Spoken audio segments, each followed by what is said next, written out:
Opa aí pessoal, tudo certo? Sexta de 3 no ar para análise, palpites e prognósticos. Os jogos teremos hoje no dia 24/11/2023 e os jogos teremos na virada da madrugada para o dia 25. Hoje, jogos complicados de se trabalhar, mas a gente fez os nossos estudos, trouxemos números e estatísticas para você garantir os melhores resultados. E dentro dessas grandes oportunidades tem também o nosso preço promocional de Black Friday para quem é novo, para conhecer o nosso grupo VIP. O menor preço do mercado está com 50% de desconto e logo que você entrar você vai adquirir todos os nossos conteúdos extras, e-books, todos os nossos palpites diários por um mês. Então, assim, vale muito a pena, aproveitem. Antes da gente começar o nosso vídeo, pessoal, dia 22, 100% de green no nosso grupo VIP. Se você está aproveitando os greens lá do VIP, deixa o like. Se você gosta também do nosso conteúdo aqui no YouTube, deixa o like também para ajudar o nosso projeto a seguir acontecendo. Batemos o nosso recorde de likes, a gente espera bater mais uma vez. Vamos contar com vocês. A meta é 400 likes para o vídeo de hoje. Espero que a gente bata. Comentem o que vocês planejam para hoje e também conheçam as nossas outras redes. Tem conteúdo exclusivo lá e gratuito. Cesta de Trade no Twitter e no Instagram. Por fim, seja membro do canal também para apoiar o nosso projeto e a gente trazer vídeos exclusivos para vocês.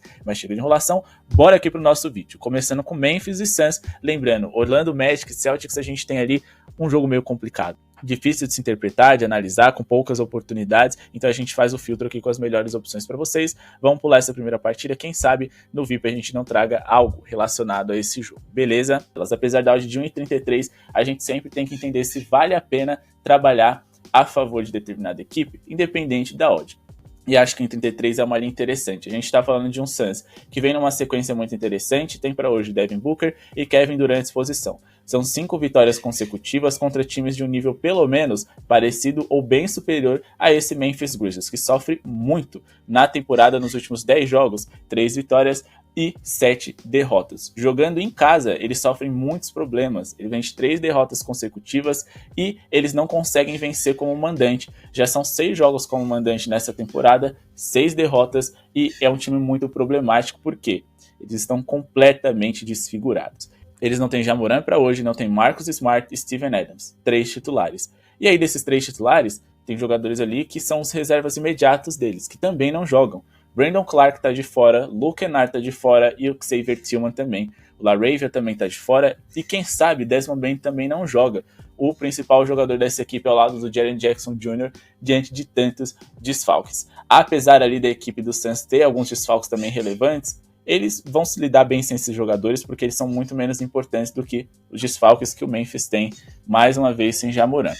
O Memphis Grizzlies é terrível em diversas categorias nessa temporada, eles são simplesmente o terceiro pior ataque defensivamente. Eles não são uma defesa terrível, tá? Mas eles são uma defesa de meio de tabela, apenas a 15ª, e o mais importante é que os Suns são superiores a eles em praticamente todas as categorias, principalmente ofensivamente, no percentual e aproveitamento de recuperação de rebotes, já que o Phoenix Suns é o 13º da liga, enquanto que o Memphis Grizzlies está lá embaixo. Eles são superiores também na bola de 3, no aproveitamento, né? O segundo melhor aproveitamento em bolas triplas da liga é o do Phoenix, então eu acho que o Memphis Grizzlies não tem capacidade de acompanhar o alto poder de fogo dos Suns, e defensivamente, mesmo que eles façam um jogo equilibrado, o Phoenix vai abrir distância e deve vencer essa partida. Repito, o Memphis ainda não venceu dentro de casa, sofrendo 113,5 pontos de média e fizeram apenas 106,5, ou seja, eles têm uma diferença média de mais de 6 pontos ali para os seus adversários, o que também é bem relevante, já que eles constantemente perdem por uma diferença até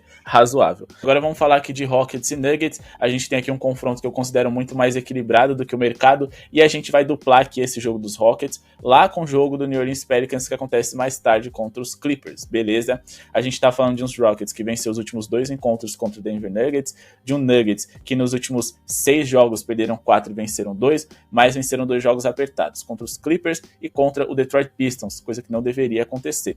Deveriam vencer com mais tranquilidade. Perderam para o Magic, Cavs, Pelicans e também para o próprio Houston Rockets, o que é bem positivo para a nossa equipe. A gente vai trabalhar aqui com handicap de mais 10,5 a favor dos Rockets e mais 12,5 a favor dos Pelicans, com base na seguinte argumentação. O Denver, faz tempo que eles não conseguem vencer os seus adversários por mais de 10 pontos de diferença. A última vez que aconteceu foi contra o New Orleans Pelicans no dia 6/11, mas desde que o Jamal Murray esteve de fora, e mais especificamente a partida aqui contra os Warriors, eles não conseguiram vencer por essa diferença. O Jamal Murray não estará em quadra hoje, isso está fazendo muita diferença, sobrecarregando o Jokic. Os Rockets jogam em casa e os Rockets têm uma boa defesa. pelo menos para serem competitivos e ficarem perto do placar contra o Denver. É a quarta melhor defesa da NBA contra o Denver, que ok, é a 10ª. No ataque, aí o Denver Nuggets é bem superior. A gente está falando do 9º melhor ataque da liga contra esse Houston Rockets, que é apenas o 18º. Porém, a gente tem ali alguns jogos no começo da temporada que favorecem a equipe do Denver Nuggets e prejudicam a avaliação do Houston Rockets. Se a gente for olhar o que a gente tem mais recentemente, vemos coisas mais equilibradas, digamos assim. A gente está falando de Denver Nuggets, que não é nem top 10 ali de eficiência ofensiva, na verdade são apenas o 20º, onde o Houston Rockets, ok, também não é muito bom, mas fica mais perto ali deles. E aí na defesa a gente continua falando de um Houston que se defende bem, a 3ª melhor defesa da liga, mas a gente fala de um Denver que é apenas a 17ª. Então o Houston Rockets tem capacidade de equilibrar esse jogo, não perder de uma diferença tão grande, principalmente porque eles vivem o seu melhor momento na temporada. Eles jogam diante da sua torcida, é um time competitivo, chato, que defende muito bem também o perímetro, e que nos últimos 4 jogos, ok, perdeu 3 e ganhou somente 1. Mas eles conseguiram cobrir esse handicap em todas essas últimas 10 partidas que fizeram, vencendo o Hornets, o Kings 2 vezes, os Lakers, os Pelicans, o próprio Denver Nuggets nas 3 derrotas cobriram esse handicap também, e contra o Memphis nem se fala, venceram aí por 20 de vantagem. Beleza? Agora vamos pular aqui para o dia 25 só para poder vocês entenderem por que a gente acredita que os Pelicans também podem ser competitivos. Bom, desde a chegada do James Harden, o Los Angeles Clippers conseguiu 3 vitórias. São 3 vitórias consecutivas, é verdade. Eles venceram os Clippers, mas 2 vezes o péssimo San Antonio Spurs. Não conseguiram cobrir esse handicap na última partida contra o San Antonio. Contra o Houston Rockets também não conseguiram cobrir esse handicap de mais 12,5. E mais do que isso, a gente não tá falando de adversários de elite. Por mais que eu tenha elogiado os Rockets, a gente tá falando que eles têm condições de ser competitivo contra o Denver nesse momento, que tá sem o Jamal Murray. Só que se a gente for pegar no geral, o Rockets e os Spurs são times de metade para baixo da tabela. O Pelicans é um time de metade com potencial de ir para cima. Eles vivem um momento excelente, estão jogando fora de casa, é verdade.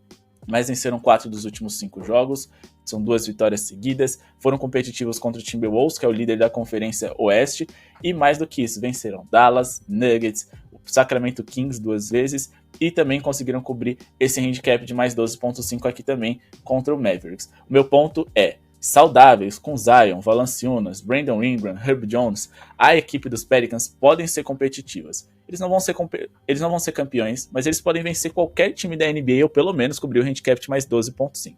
Quando eu digo vencer qualquer time da NBA, não estou falando uma melhor de 7. Estou falando em situações mais específicas. E os Clippers, desde que o James Harden chegou, só conseguiu se encontrar contra equipes bem ruins. Beleza? Então assim, a gente acredita que os Pelicans podem ficar perto do placar e a gente tem números favoráveis para isso, como por exemplo, o fato de que para as posições de Paul George e Kawhi Leonard, que é small forward e power forward, o New Orleans Pelicans se defende bem. Quando a gente fala aqui para a posição do Paul George, os Pelicans são dos 10 times que menos sofrem pontos para jogadores dessa posição. Quando a gente fala para a posição do Kawhi Leonard, os Pelicans são o 6º time que menos sofre pontos para jogadores dessa posição. Estou falando para trabalhar com o under do Kawhi ou do Paul George? Não, eu só estou explicando para vocês que os Pelicans podem limitar um pouco esses jogadores e, consequentemente, serem competitivos hoje. Beleza? Então essa é a nossa duplinha handicap, mais 12,5 Pelicans e mais 10,5 Houston. Agora vamos aqui falar para vocês de Pacers e Pistons. Nesse jogo, a gente vai trabalhar também com uma dupla, repito, o mercado está oferecendo linhas muito baixas, muito ruins, difíceis de trabalhar. Aqui a gente vai de vitória do Indiana Pacers e a gente vai também de mais de 105,5 pontos do Detroit Pistons. Essa duplinha que eu acho muito interessante, porque a gente melhora a odd na vitória do Indiana contra um time terrível que é esse Pistons e que continua sendo o Joe Harris e o Bogdanovic, que são seus melhores arremessadores ali, ao mesmo tempo em que os Pacers não necessariamente quer dizer que eles vão perder porque sofreram mais de 105 pontos, porque isso é natural deles. É uma das piores defesas da liga, eles sofreram 126,9 pontos nos últimos 10 jogos que fizeram, mas ao mesmo tempo eles vão encarar um Detroit Pistons que é terrível em tudo. Eles praticamente não conseguem vencer na NBA, independente do adversário que eles enfrentam, isso que eles estão levando a sério. São 10 derrotas consecutivas, foram competitivos apenas ali contra o Cleveland e contra o Denver Nuggets, mas eu acho que eles vão sofrer contra esse time dos Pacers, que ataca com muito volume. Porém, como a defesa do Indiana é uma defesa frágil, eles devem pontuar pelo menos acima dos 105. Eles que gostam de pontuar no paint é o setor onde os Pacers mais sofrem pontos. Então a gente vai trabalhar aqui com essa duplinha, acreditando que o Indiana Pacers vence, mas ao mesmo tempo sofre mais de 105 pontos dos seus rivais. O Indiana é um dos melhores times da Conferência Leste, a gente está falando de um time com 8 vitórias e 6 derrotas, enquanto que os Pistons é o pior time da NBA. São 13 derrotas e 2 vitórias. Eles são ruins em diversas categorias. Ofensivamente, o Indiana Pacers é o melhor ataque da história da NBA por 100 posses de bola, pelo menos pelo que eles vêm fazendo até aqui. Enquanto que o Detroit Pistons é o quinto pior ataque da liga, a distância é muito grande. A defesa ali do Indiana Pacers é péssima, a pior defesa da NBA. Só que a do Detroit é uma das 10 piores. A distância acaba sendo um pouquinho menor em relação à eficiência na defesa desses times. Se a gente for tirar aqui esse saldo do que esses times produzem no ataque e na defesa, o Indiana Pacers tem um net rating de 2.3 positivo, enquanto que o Detroit Pistons, se a gente aliar o resultado ofensivo e defensivo deles, é de menos 6.1 pontos por 100 posses de bola. Quando a gente fala também nas bolas de 3, aí é um amasso, e acho que é aqui onde o Indiana Pacers pode, sempre que estiver atrás do placar, se aproximar e se recuperar no jogo. E quando eles assumirem a liderança, ainda mais jogando em casa, se distanciar. É o terceiro time com mais bolas de 3 por jogo na liga, contra o Detroit, que é o terceiro com menos. Se a gente for olhar aqui na eficiência, o Indiana também está no topo. É um time de top 3 em eficiência nas bolas triplas, enquanto que o Detroit é quase um dos 10 piores. Então são muitas questões em que a gente acredita que os Pacers sejam superiores, porém a defesa deles, que joga e deixa jogar, pelo menos mais de 105 pontos sofre. Vamos aqui para Bucks e Wizards. Nesse jogo aqui, a gente vai trabalhar com over aqui em pontos de um jogador. Acima de 30.5 pontos do Giannis Antetokounmpo. Acima de 30.5 pontos do Giannis é o nosso palpite. Eu já vou aqui colocar na frente para vocês o único argumento negativo para essa time. Só que diante de só um argumento negativo, a gente tem vários positivos, que é, pode acontecer dos Bucks em casa, contra esse Wizards muito ruim, vencer muito cedo o jogo, com muita facilidade, e o Giannis não ter a oportunidade de ultrapassar essa linha de pontos. Dito isso, agora vamos só para argumentos positivos, porque de fato esse é o único negativo. A gente está falando de um Giannis que nos últimos 9 encontros contra os Wizards teve média de 33 pontos por jogo. O único que essas franquias tiveram nessa temporada, já que daqui para cá esse Wizards era uma outra equipe, o Giannis fez 42 pontos, mesmo jogando em Washington. Se a gente for olhar os Wizards, eles têm uma das piores defesas da NBA, que facilita muito essa nossa tip. A terceira pior defesa da liga e um dos times mais rápidos, o segundo mais rápido junto com o quinto, que é o Bucks. Então deve ser um jogo bem movimentado, bem pontuado, e os Bucks devem pontuar com facilidade. Pensando que esse jogo vai ser bem movimentado, veloz e intenso, a gente precisa observar que tipo de jogada é favorável para que o Giannis pontue. Porém, vamos primeiro olhar aqui a defesa do Wizards por zona. Eles são o segundo time com pior aproveitamento na área restrita, e o Giannis domina esse setor. Os Wizards também são um dos 10 times, se a gente for olhar aqui, né, na verdade quase um dos 10, com pior aproveitamento em relação à defesa de paint, só que assim, em números brutos de pontos sofridos, eles são dos 10 piores, também o Giannis vai dominar. E no mid-range ali, o Giannis ele não é especialista, né, mas ainda assim ele também pode ferir bem esse Wizards, que é o quarto time que mais sofre pontos nesse setor. Agora, vamos olhar aqui para play type, tipos de jogada em que o Wizards sofre muitos pontos. Se a gente for olhar aqui, a principal delas, e que o Giannis é um dos melhores de toda a NBA, é na transição. E quando a gente vê a questão defensiva do Wizards na hora de defender pontos de transição, eles são dos 10 times que mais sofrem pontos dessa forma. E são também um time que mais sofre tentativas de arremesso dessa forma, o quinto que mais sofre. Por quê? Porque é fácil ferir eles dessa forma. Então os times usam e abusam da defesa desorganizada na hora de voltar dos Wizards. Os Bucks também são o segundo time que mais sofre tentativas de arremesso dessa forma, porque os adversários aceleram o jogo para que o Giannis Antetokounmpo não tenha tempo de se estabilizar ali, se posicionar defensivamente. Então é o que eu disse para vocês, eu acho que vai ser um jogo bem pontuado, bem movimentado, o Giannis deve pontuar muito bem desde muito cedo. Beleza? Para finalizar, vamos falar aqui de Warriors e Spurs para essa partida.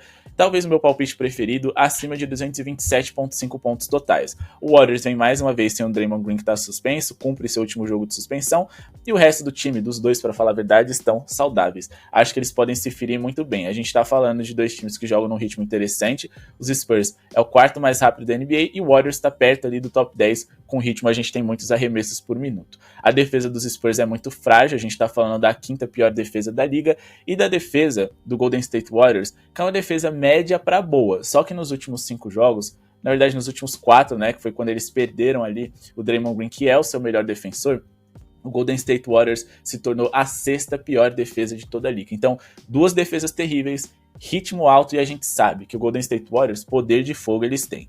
Se a gente for olhar aqui o histórico recente nos últimos 3 confrontos diretos, a gente teve uma média de mais de 242 pontos nas partidas dessas duas equipes. Quando a gente olha para os últimos 4 jogos dos Warriors na temporada, ou seja, sem o Draymond Green, a gente tem também aí uma média de mais de 231 pontos nas partidas em que eles estiveram envolvidos. Mais de 241, para falar a verdade, né? E quando a gente fala dos Spurs, nos últimos 5 jogos fora de casa, a gente teve uma média de 237,2 pontos. Isso que eles sofreram 127,2 e não contribuíram muito bem ofensivamente. Porém, eles enfrentaram o OKC e Knicks, que são defesas ali muito boas, e enfrentaram 2 vezes o Suns, que naquela época era uma defesa de top 10. Então, assim, hoje contra esses Warriors mais frágeis, eu acho que eles podem contribuir na linha de pontos também, principalmente porque eles têm ali no Wembanyama um jogador muito alto, de estatura ali, muito privilegiada, que pode tirar vantagem da formação baixa que os Warriors costumam levar em quadra. A gente também pode observar o número de bolas de 3 que os Spurs sofrem. É o terceiro maior de toda a NBA, e isso deve contribuir para que o Golden State Warriors pontue bem. E quando a gente fala aqui da temporada em geral, o Warriors é o terceiro time que mais leva seus oponentes para a linha de lance livre. O San Antonio também. E com esses 2 times de top 5 em levar os adversários para a linha de lance livre, a gente pode ter pontos fáceis sendo convertidos e jogadas ali, arremessos, pontos que não necessariamente gastem tanto o relógio. Simplesmente você atacar, forçar o arremesso, que o seu adversário vai fazer a falta. Beleza? Então tudo para ser um jogo bem pontuado. Esse palpite de acima de 227,5 pontos totais é o meu preferido para essa partida, sempre buscando ali a odd perto de 1,50. E bom, pessoal, esse é o nosso vídeo de hoje, espero que tenham gostado. Não esqueça de se inscrever no canal, deixar o seu like, ativar o sininho de notificações para não perder nada. Nossa meta é de 400 likes para esse vídeo de hoje, espero que a gente consiga cumprir. Quero agradecer a audiência de vocês, o like de sempre, comentem aqui embaixo o que vocês planejam para hoje. Bora debater, bora aprender uns com os outros também. Quem sabe a gente ajuda vocês ajudam a gente e a gente se torna mais lucrativo. Muito obrigado pela sua audiência e falou!